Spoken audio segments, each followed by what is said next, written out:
Shalom. Before I begin, I'd like to give all praises, honor, and glory to Yahweh, Ba'ashem, Yahweh Shai, Ba'ashem, Racha Kodash. Double honors to my teachers, the apostles, and the elders of Great Millstone, the men that taught me this truth and whom I've learned this truth from. And also Shalom and salutations to the brothers out there of the hopeful elect that are preaching this word in truth and sincerity. Right, so I'm the brother Shaquat from the branch of the Great Millstone, Montreal. Back once again with another lesson. And this lesson that I'm going to be getting into today is going to be a lesson going into something, that we touched on briefly at camp before, an interruption, right? And that was basically, you doing good unto yourself, right? And what do I mean by that? What I mean by that is, because being in the truth, I speak for myself first and foremost. First coming into this truth, and something that I'm still working on is, the mindset of, basically under, or how should I put this? How should I phrase this?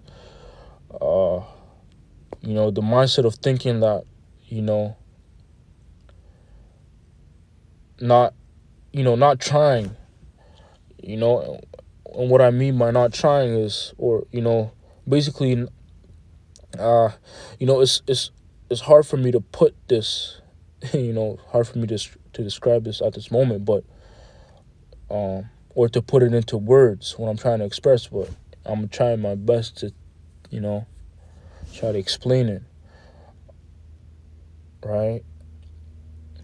Because, coming into the truth, when I first came into this truth, my mindset was, okay, the truth, completely casting everything off in the world, and basically, saying, fuck everything, nothing matters, right?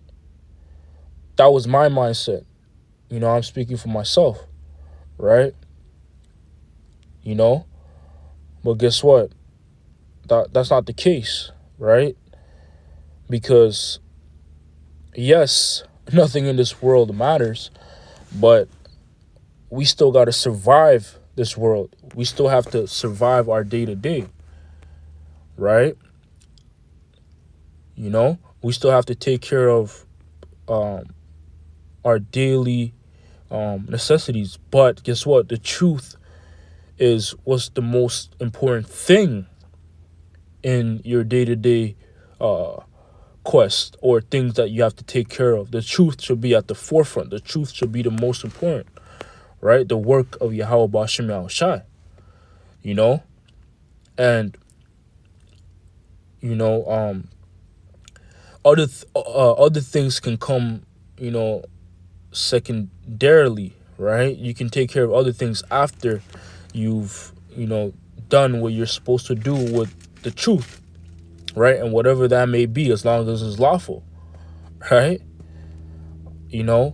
Because if your mindset was, the mindset that I had, first coming into this truth, and I'm still trying to shed this mindset to this very day, right? Which was, nothing in the world matters. I don't care about that. I don't care about this. That's gonna ultimately harm you, right? And the brother Napash, the head of the Great Millstone Montreal branch, he made mention to, or gave an example to how, okay, if you have that mindset that nothing matters, and you're just saying, yo, fuck everything, and which that's basically that down and out spirit, right? And you don't care about being down and out, because the brother Napash said, yo, are you gonna, if you have a shirt that has a hole in it, or shoes that are beat up and damn near falling off, are you gonna be okay with that? Are you gonna be okay with that? And me being in the truth, I would justify that and be like, yo, it doesn't matter anyways, it's just shoes and clothes, right? But that's not the right mindset to have, right? Because what you also have to understand is that, okay, yeah, we're still Israelites. We're still the princes of Yahweh. There's a certain way we're supposed to represent or carry ourselves, man. Right? You know, if you have a shirt that's already worn, worn off, it's done, it's reached its limit. Yo, there's nothing wrong with buying a new shirt or a new pair of shoes, right? So matter of fact, in other words, there's nothing wrong with taking care of yourself, man. Right? Whether that may be, buying things for yourself, getting things for yourself, getting a particular job, a better job, right? Going to the gym, eating right, things like that. There's nothing wrong with these things because these things are actually lawful, right? These things you're allowed to do. But then there's particular things that are unlawful that you stay away from. But the point being is that there's lawful things that you're allowed to do that you can do, right? Being in the truth does not mean that, okay, if you have a wrinkled shirt, you don't get a new shirt. Or if you have beat up shoes, you don't get new shoes. That's not what being in the truth means. Being in the truth is also using wisdom, right? Like the elders and apostles of Great Millstone been harping on, is for you to use critical thinking, use your mind, man. That's why, the truth was given to you for you to apply, right? And that's pretty much the basis of the lesson that I'm going to get into. So I'm going to jump into it and get my first precept, which is going to be in the book of Sirach, the 14th chapter. And I'm going to start at verse 21. It says, give not over that. Matter of fact, Salakia, that's not Sirach 14, is it? Yeah, what I want is Sirach 14. Bear with me here in just a second. Sirach 14 and verse 14. Sirach, or the book of Ecclesiasticus, chapter 14 and verse 14. It says, defraud not thyself of the good, defraud not thyself of the good day, and let not the part of a good desire overpass thee. Right? So let's get that in the GNT. It says, Sirach 14 and verse 14 in the GNT says, don't deny yourself of a single day's happiness. If there's something you want to do and it is lawful, go ahead. Right? So don't deny yourself or defraud yourself of a day's happiness. Right? So, because, as men of the Lord, yeah, we're going to have a lot more days of unhappiness than happy days, right? And that's because we're in the truth, right? Because a lot of trial and tribulation. And scriptures speak about how that a man that increaseth in wisdom is going to increase in sorrow, right? So the more and more, or the longer we're in the truth, and the more we learn about Yahweh Shai and fill our vessel with the words of Yahweh Shai, the water, the more grieved we're going to be, man. Right? But there's actually days where you're going to experience happiness. There's going to be good days, right? It's not all bad days, man, because that wouldn't be a balance. And the Lord is the power of balance, right? Like the scriptures say. So you're going to have good days and you're going to have bad days, and on the good days, don't defraud yourself, right? Don't deny yourself of that good day or that happy day. Enjoy it, right? In other words, live the moment of that day. Hone the moment of that day, right? Even if it's on the flip side, which is a day that wouldn't be your day, right? You still hone that. you go through it, you get through it. Right? You see? But the point being here, sticking to the point, don't deny yourself of a single day's happiness. Don't defraud yourself of the happiness of the day. All right? And a couple examples I might give, that day you might have got a raise from your job. Your mindset shouldn't be of, okay, who cares about this raise? And you're all depressed about it. Right? You can view it as a blessing from Yahweh Bashem Yahweh Shai. That's what I'm trying to get to. Right? Because the Lord is going to give you particular blessings, man.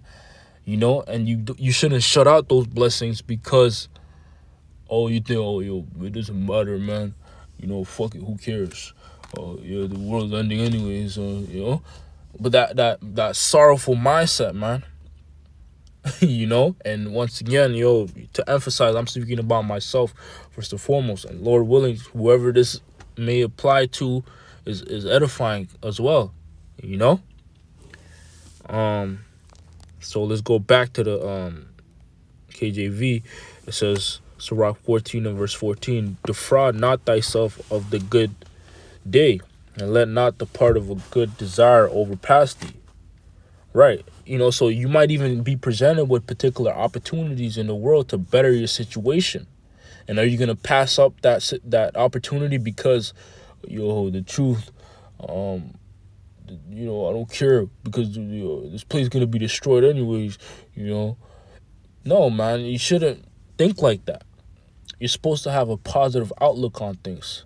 Right? But these prophecies are still certain. This place is going to be destroyed. But the point being is you're still here.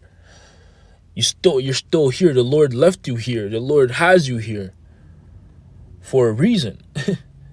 And the Lord gave you the tools to maneuver this place while you are here. And that's the wisdom, knowledge, and understanding of the scriptures. Right? The Lord did not just leave you here to be destroyed, man. He knows, the Lord knows what he's doing. He put you here knowing that, okay, and gave you the truth, which is the greatest tool to maneuver this place, to finesse this place, right?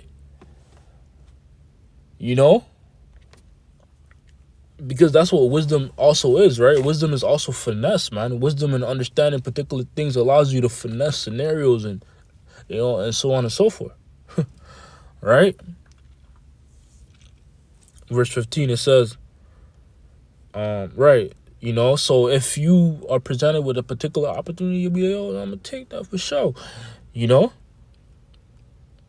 But the thing that should always be at the forefront of your mind is the truth, is the work of Yahweh Hashem Shai. Because there's also a parable about certain men or certain people that have been sifted out because of worldly things. Right? Verse 15, it says, shalt thou not leave thy travails unto another, and thy labors to be divided by lot? Give and take, and satisfy thy soul, for there is no seeking of dainties in the grave. Right? So the reason why you work and labor and reap from your labors is for you to enjoy, that process, right? Work, then get paid. Work and, get paid, and the money that you get paid with, you pay your bills and so on and so forth. But then you also use it on that money. You also use it on yourself, right? There's nothing wrong with that, right? Because in the book of Ecclesiastes, I don't know what precept it is, but I'm gonna roughly paraphrase it. But King Solomon went into how that's how the Lord ordained it. That's how the Lord set up the system for you to work, reap from your harvest, and enjoy your harvest. Right? And the Lord is pleased with that the system, right?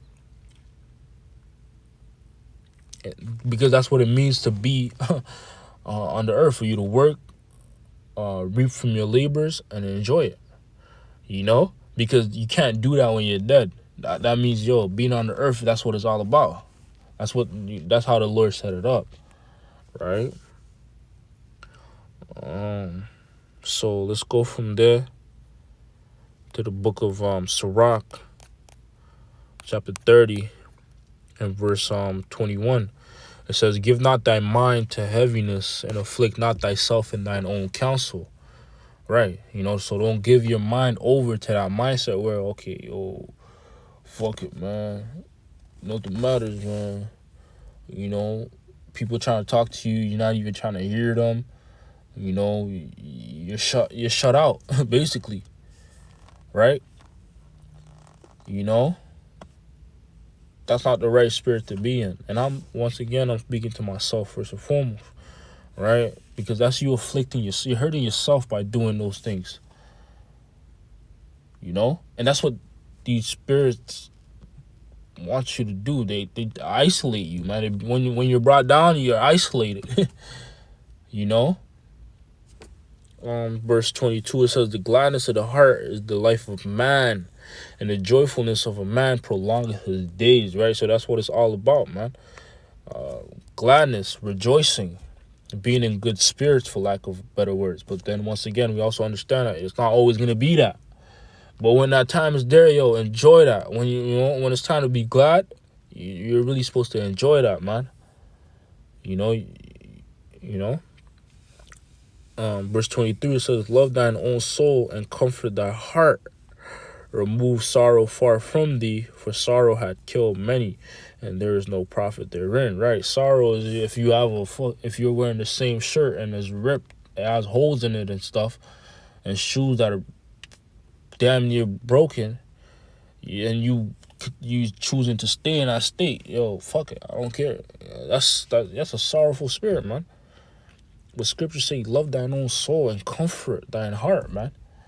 You comfort it by, see, I've been working hard. Let me get this little thing here. Let me get a new, let me get that. You can comfort yourself. Oh, let me go to this restaurant. Let me try this. Let me do that. These little things, is you comforting yourself, man, and loving your own soul. And there's nothing wrong with that, right? There's nothing wrong with that as long as, you understand the measure in which you're doing it, right? Hey, so with that, I hope this lesson was edifying. I hope what I try to express in the spirit made sense. I want to say, call halal, Yahweh, Ba'ashim, Yahweh Shai, Ba'ashim, Kakodash.